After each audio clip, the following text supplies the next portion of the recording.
Okay, how's everybody doing?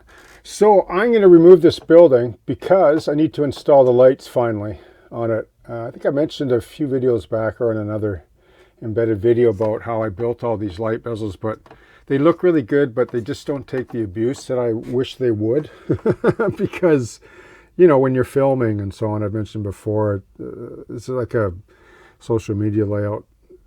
Does double duty social media and serves my interests as well, obviously, but you need things to be robust and strong and metal. Like even all my switch stands are metal and stuff like that. It's just like these are metal too. They're pretty solid, and even if they do break, they're going to pop, and I can re-adhere them with matte medium. So these I already knocked off a few. So what I'm going to do is I'm going to pull this out. I'll show you how I pull it out. Now this yellow tape indicates where I'm going to drill a hole so I can run this and wire it to a separate switch so I can have each building district separately wired on its own, like the same power bus but different districts, right? Okay, so you can see that all my buildings, they're fairly robust. Like this one was built over 3/8 plywood, so I'm going to gently lift this up. Hopefully I won't break anything. I'll catch the trees, but they're metal too, so they'll take it. So yeah, so you can see what happens when you remove a building flat like this. I'll show you more of this. It's on an angle. It's sort of shaped like a pie, a long slender pie. It's not totally flat. I tend to stay away from like flat square flats. I like them on an angle, just even if it's 4 degrees. It does something. It magnifies the size of it in a lateral kind of way, and when you see the roof and everything, it doesn't look like it's just sort of symmetrically planted on. But anyway, you can see the difference, right? Huge void. Wow, what a dramatic difference, right?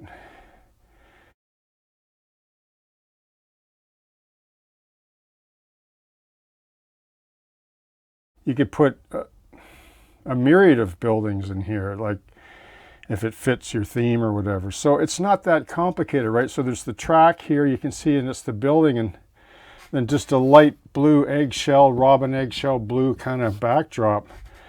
Which ultimately, I won't go into backdrop painting right now, but one day down the road I might do that. But the reason why I don't do it now, some people say, well, you're supposed to do it first. No, you're not. You can do it any way you want.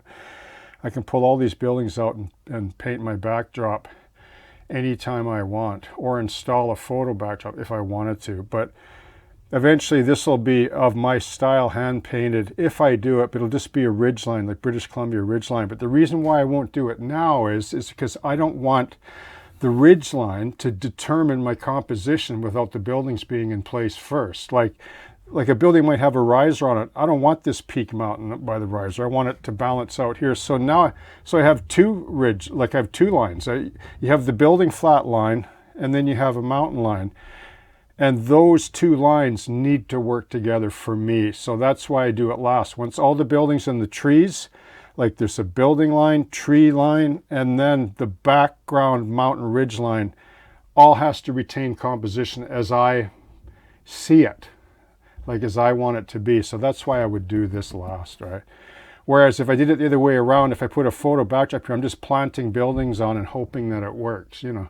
Okay, so let me go down and show you that. I got a piece of tape right here. I'm going to drill a hole, a 1/2-inch hole here, so I can run all my wires down, and then to my panel, my power panel on the front. It's just a miniature hidden kind of panel. I can show you that too as well, okay?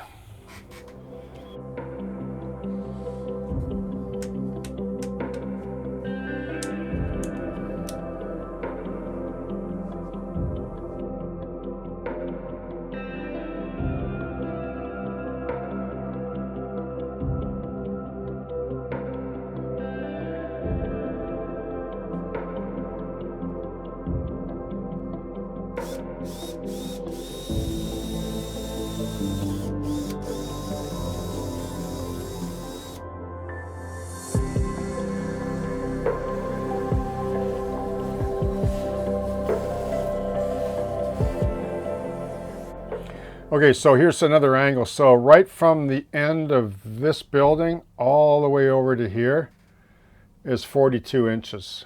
So this is 3.5 feet this span. So one warehouse flat with 3 bays basically covers that, right? Notice how I have trees on the edges of buildings. It helps to blend them into the backdrop as well. It's easier to look at. You can see a little photo. I don't normally use photo backdrops, but I don't mind using them for small alleyways and stuff, which I've probably employed on this layout so far 2 or 3 times.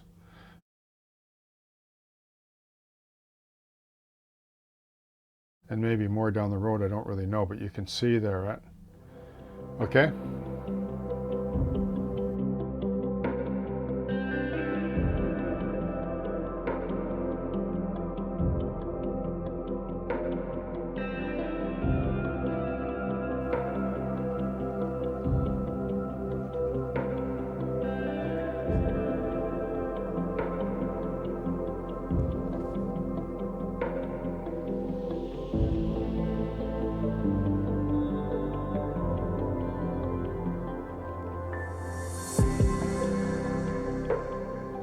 How's everybody doing?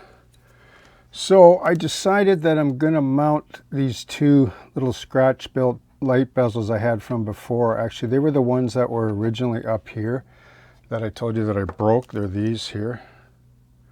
Like, they're kind of cool. I don't want to let them go to waste. And I thought, okay, so these lights here are going to be fixed, sort of a warm, sunny, warm glow coming down. And then I want to maybe sort of more modern. Like, this building's been through quite a few changes over the years. This is pre-Amazon. Like, this building's now in 2024 is owned by Amazon, you know.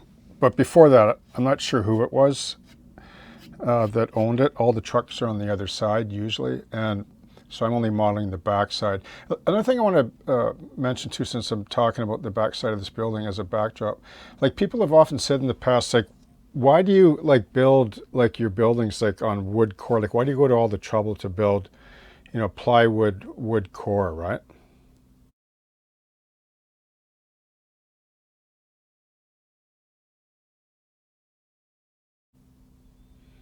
Okay, so the reason why I do it is you can see it right now. See the Jorgensen clamps? Like, you could never do that with really a plastic or a cardboard Photoshop wallpaper building. Even though people like to build that way, that's fine. But it's just the way I was trained and learned in film from pros. Like I can't help doing it that way. It's just the way I am. So I'm not apologizing for it, and I'm not saying that you have to do it this way. But am I ever glad I did? Because I can basically manhandle this building. Just, you know, like, I'm a little bit rough. I know I like fine scale models, but I'm a bit rough with models. I'll admit that.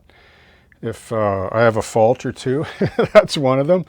Like, these railings are metal, right? They're brass, and like these here, I believe were actually this is solid 60 thou evergreen plastic, pinned and welded to the front of the, you know, the tilt-up style warehouse. But anyway, so what I'm going to do is I'm just going to drill a hole in here, okay, and then I'm going to slip these in. This is another thing why I just love, I can grab this building and just do that with a regular power tool. You know what I mean? It doesn't do anything to the building. And you're going to do that in model railroading. Believe me, you're going to revisit things because it's just the way it is. Because as you're composing a building, like as you're like putting a building in, like maybe not even painted like this, like you're going to look at it for a while and go, maybe I'm going to add one more door. It doesn't look balanced, or, you know, or whatever, right? So I think this building, I can't remember, it had more than 3 doors, but I compressed it. But I only had 2 doors, but I don't like even numbers, so I thought I'm going to add a 3rd door. It just seems to balance things out artistically. It sort of induces that randomness that I've talked about before. And this is where art meets, you know, technical, you know, construction or whatever, but like in terms of composition. So yeah, so I'm going to have a light there. Like here, I think, like, I don't think this actual bay is operational anymore. Like, there's sort of a turnout right here. I've seen that on the prototype before. I thought, why would they put a turnout like right by a door? It would sort of block, you know, like, you know, I mean, if you had a car there, you couldn't use the turnout, but they do when the actual spur is dedicated to just flipping the cars back and forth. But I think what I'm going to do here is just put a plate on here, like a rusty plate, like it's just been, or wires hanging out or something, like it's just not used anymore. But these two here will have a little bit brighter lights, and they're going to be dimmable, so as if they were sort of updated because they're still functional, like this part of the warehouse. I mean, who knows? Maybe there's office space here now. I don't know. These will have a nice glow to them down the building, and then these will be a little bit more highlighted for when the cars pull up and light can bounce off and underneath the car, you know, and I can dim them. I'm going to be able to dim these two, but these will be fixed as one intensity like. So that's what I'm going to do with those. And then for these, I mean, they're not the most convenient to use, but what I'll do is I'm going to use one of these LEDs. I got a few of these by Woodlands with the plugs on them and the built-in resistor there, you can see. And I'm going to drill a hole in the side here, and then I'm going to insert this LED there. I'll just adhere that inside this box, and then I'll have two dimmables, which should be kind of cool, okay?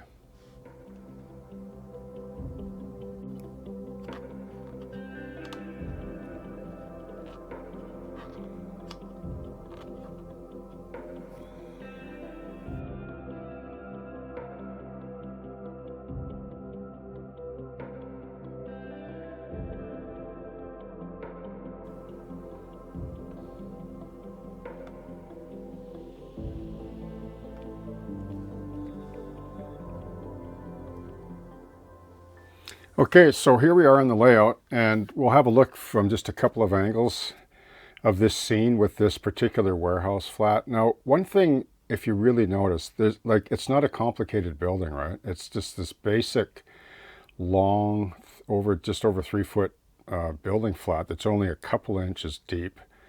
Like I pointed out earlier, that, you know, it's a little bit wider up in this area here, and then it sort of tapers down to a point on the far end. So when you view it from that angle, which we'll go over there in a minute, it doesn't like it sort of avoids that sort of symmetry I've talked about, where everything is square and even to the edge of the layout. That's something that I like to avoid, because as I've mentioned before, that when you visualize a scene, if it's like a big cookie cutter coming down onto the scene, like in the real world, like you're actually cutting out like the scene. Like picture a cookie cutter, you're cutting the scene right out of the real world. And when you build everything symmetrical and parallel to all the edges in an even square symmetrical way, it looks artificial. When you have broad curves and little angles and they're all working together, it really helps to enhance the illusion of realism. Like even notice like the one tree, like, and I don't want to go off topic here on the building, but I can't help it because there's other factors that really almost enhance the scene apart from the simplicity of the backdrop. Like the tree, like there's only one tree in this scene. Well, actually there's these other ones, but I mean, they're just trunks, right? They're sort of birch type trunks with a little bit of foliage on the top, but just enough to break up that space a little bit. And you can see I've also added some light towers, which is another topic for like additional lighting. As much as the lighting on the actual layout from above is important, so are the feature lights that you put on your buildings and so on. So let's have a look at it from another angle, and then we'll show you what it looks like. I'll try to do my best to, give you, a feel of what it looks like when you, basically dim down the main lighting so that the buildings light up with that evening look to it, okay? Okay, so here's the same scene from another angle, and you can see the sheer size of the warehouse. Like this is quite a large scene, like down to where the end of the boxcar is like 2.5 feet, okay? Because the warehouse, like this span is over 40 inches. But you can see, just before I put the lights, you can see like the simplicity of the scene as well, right? Like here's an example. If you pull this pole, move the switcher out of the way, and maybe pull this excavator, like the scene is good enough even like that. And the one thing that challenges me, because we all face them, is scene clutter. I'm always wanting, I want to fill this space here, I want to fill between the tracks, something needs to be in the foreground.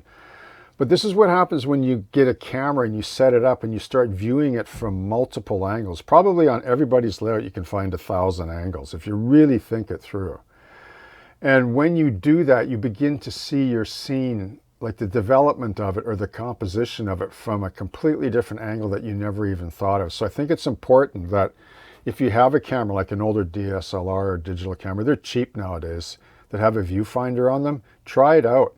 It'll help you become a better modeler as well, because you get to view things, especially from a lower angle like this. that you don't normally see. So let's have a look at the lighting here and just see what it does to the scene in closing, okay?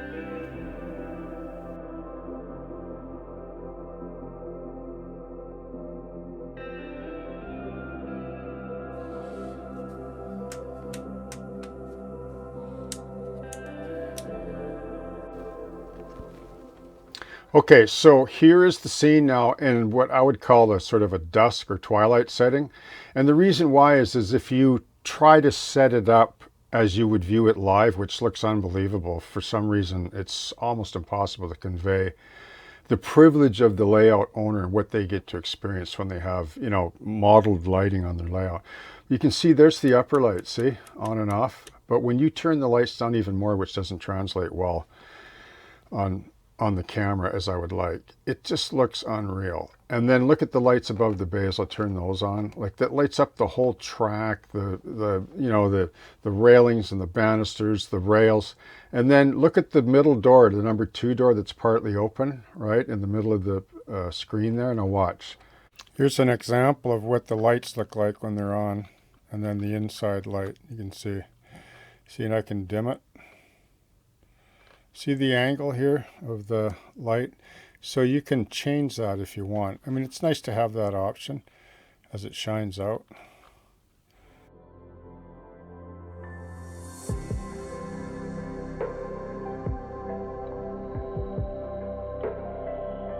That's got a dimmer on it as well. And I'll also mention too, I did mention earlier that, you know, using 12-volt transformer for the woodland scenics and the Evans, it works well, but as you add more lights, you might want to consider the newer 24-volt that's actually made for the woodland scenics. I don't know how they did it, like how they upped the voltage from 12 volts, because the old lights still work with the 24-volt, and they're actually a lot brighter when you add more, like when you start to daisy chain everything. So you might want to consider that. If you want 12 volts, you'll probably never burn out an LED. If you go 24, you'll be able to daisy chain and still maintain even more brightness. But you got to be careful with the Evans lights because they only accept 19 volts, even though they will work if you keep the dimmer down. Okay, so as you can see, when you have a scene like this and you add lighting to it, including the locomotive, like especially now with the locomotive technology, with, you know, like step lights, ditch lights, headlights, cab lights, lighting is a whole nother level and dimension that I think is a welcome addition, not only to the model railroad, but to River Road as well, because of the immersion effect that it has when you actually operate. Okay, so happy modeling. Thanks for watching, and I hope that you have a great day.